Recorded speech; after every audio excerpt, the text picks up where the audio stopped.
The wind has been screaming across the Dakota Territory prairie for 6 hours straight, and inside a house built entirely of stacked sod, a homesteader sits close to a small cast-iron stove, feeding it a twisted bundle of dried prairie hay because there is no wood for 100 miles in any direction worth the trip. Outside, the thermometer nailed beside the door reads 30 degrees below zero, and the wind is pushing that number down further with every gust. A rope runs from the house's only door out to the barn, tied fast at both ends, because a man who steps outside in a whiteout like this one can lose sight of his own home within 10 feet and freeze to death 50 yards from his family without that rope to follow back. The question sounds almost unreasonable. How did families who had traveled west with almost nothing survive winters this brutal, on open plains with no forest for fuel, no electricity, and often no neighbors within miles, using little more than sod, grass, and whatever they had managed to bring in a wagon? But the question hides an assumption,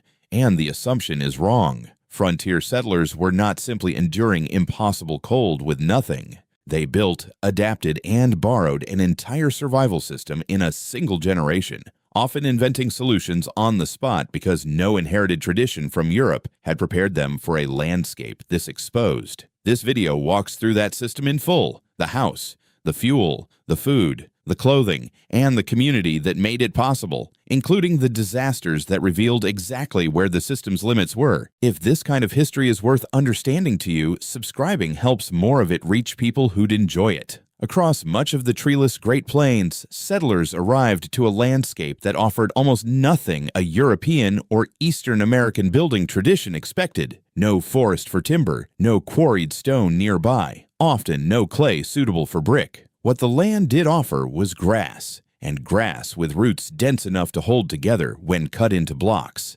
The solution became the sod house, built from strips of prairie turf plowed up in thick ribbons, cut into brick-sized blocks and stacked like masonry to form walls sometimes 2 or 3 feet thick. That thickness mattered enormously. A wall built from packed earth and root fiber 2 feet deep is an extraordinarily effective insulator, trapping air within its dense structure the same way turf walls did for Norse longhouses an ocean away. Arrived at independently by settlers who had never heard of a Scandinavian noost or a Yakutian izba, sod walls kept interior temperatures dramatically more stable than the thin wood frame houses many settlers had left behind, and this fact was not lost on the people living in them.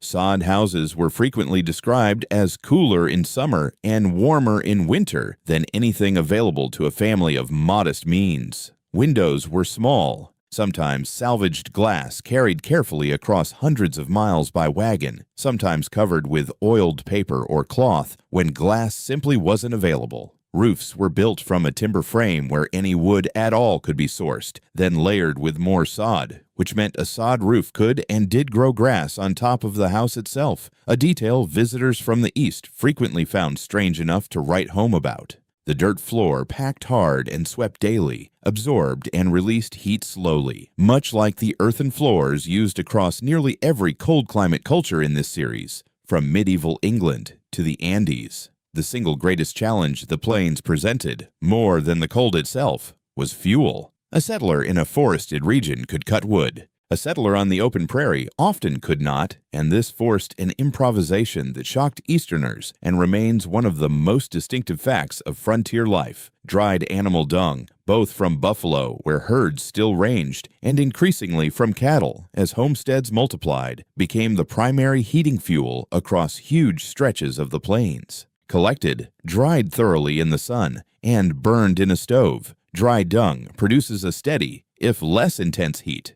And it was, unlike wood, a fuel the prairie itself renewed every single year without anyone planting or cutting anything. Where dung was scarce or unavailable, settlers turned to an even stranger solution: hay. Loose hay burns too fast to be useful on its own, so homesteaders developed a technique of tightly twisting bundles of dried grass into dense, compact coils, sometimes called hay cats or hay twists, which burned slower and hotter than loose hay by virtue of their density alone, in essentially the same principle that makes a rolled newspaper log burn longer than a loose page. Twisting enough hay to heat a house through an entire prairie winter was exhausting, repetitive labor, often assigned to children old enough to help, and it had to be done continuously, since hay fuel simply did not store the way seasoned firewood could. The cast iron stove itself represented real technological progress over the open hearths used in earlier centuries and other regions covered in this series.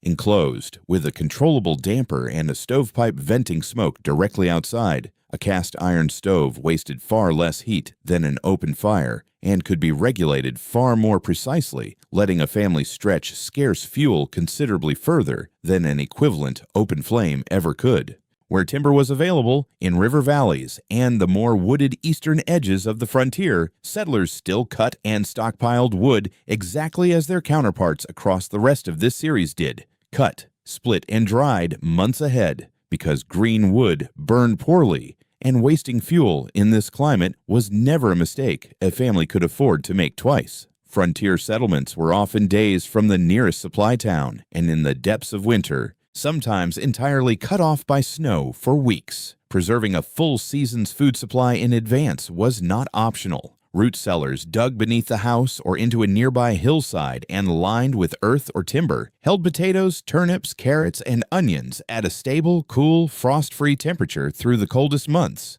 using the same insulating properties of the earth itself relied upon across nearly every culture in this series. The 19th century brought a genuine advance unavailable to earlier eras. Home canning in glass jars using rubber seals and screw-on lids that had only become commercially available and affordable in the decades before major westward settlement. A homesteading family with a good garden and a productive summer could put up dozens, sometimes hundreds, of jars of preserved vegetables, fruit, and meat, extending the growing season's abundance across an entire winter in a way no medieval or Norse household in this series ever could. Meat was still salted, smoked, or in the coldest months simply frozen solid and stored outdoors exactly as in Siberia, since a prairie January provided the same natural deep freeze that any Arctic settlement enjoyed. Corn, where it could be grown, was ground into meal and stored dry, and hunting supplemented the pantry wherever wild game remained available.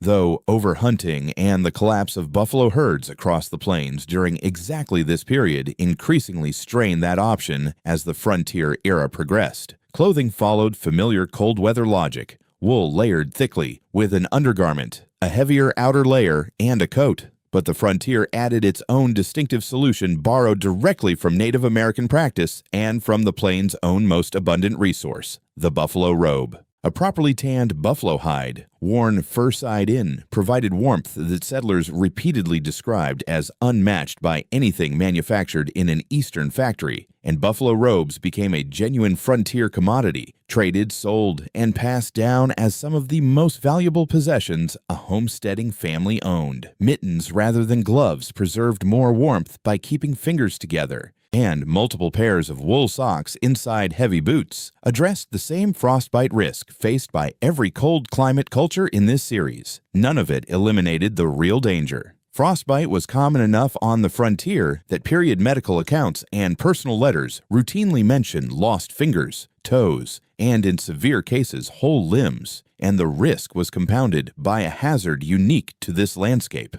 the sudden nearly invisible blizzard, capable of dropping visibility to zero within minutes on ground with no trees, hills, or landmarks to orient by. That hazard produced the frontier's most iconic and most practical survival adaptation. Livestock still needed tending twice a day regardless of weather, and a settler who walked from house to barn in clear conditions could, within minutes, find himself caught in a sudden whiteout with zero visibility in any direction.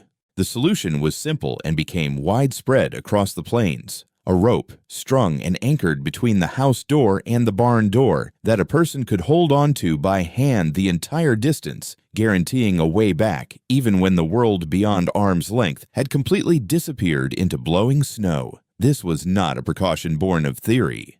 The Children's Blizzard of January 1888, a storm that struck the Dakota and Nebraska plains with almost no warning after an unusually mild morning, killed an estimated 235 people, many of them schoolchildren caught walking home in conditions that dropped temperatures more than 30 degrees Fahrenheit in a matter of hours, while visibility collapsed to nothing. Some victims were found frozen within yards of their own homes, unable to see the building that would have saved them. It remains one of the starkest reminders in this entire series that no system, however well built, fully eliminated the danger. It only narrowed the margin for error, and on the open plains, that margin could still close in minutes. Frontier settlements lacked the dense, physically adjacent community structure found in a Norse fjord village or Siberian taiga cluster. Homesteads here were often spread across miles rather than clustered tightly together, but the underlying logic of mutual dependence held anyway. Barn raisings, threshing crews, and harvest work brought neighboring families together at the times of year when the labor demanded more hands than any single household possessed.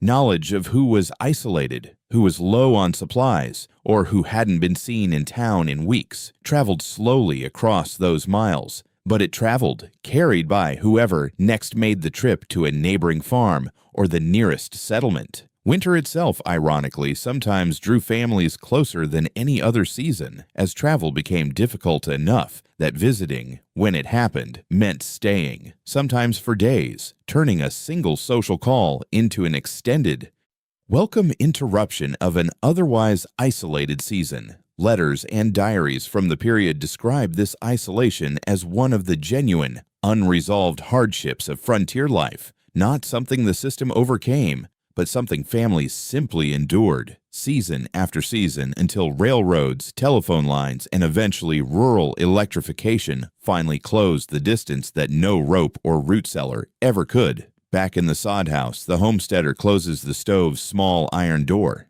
having fed it the last twisted bundle of hay for the night, and glances once toward the window where the rope disappears into blowing white. The barn is fine. It was checked an hour ago, hand over hand along the line, and will be checked again at first light the same way. The system held, the way it had to, one more night on a stretch of prairie that offered almost nothing and demanded that people build almost everything themselves. If you want to keep exploring how people actually endured the coldest parts of history, subscribe, and the next winter will be waiting.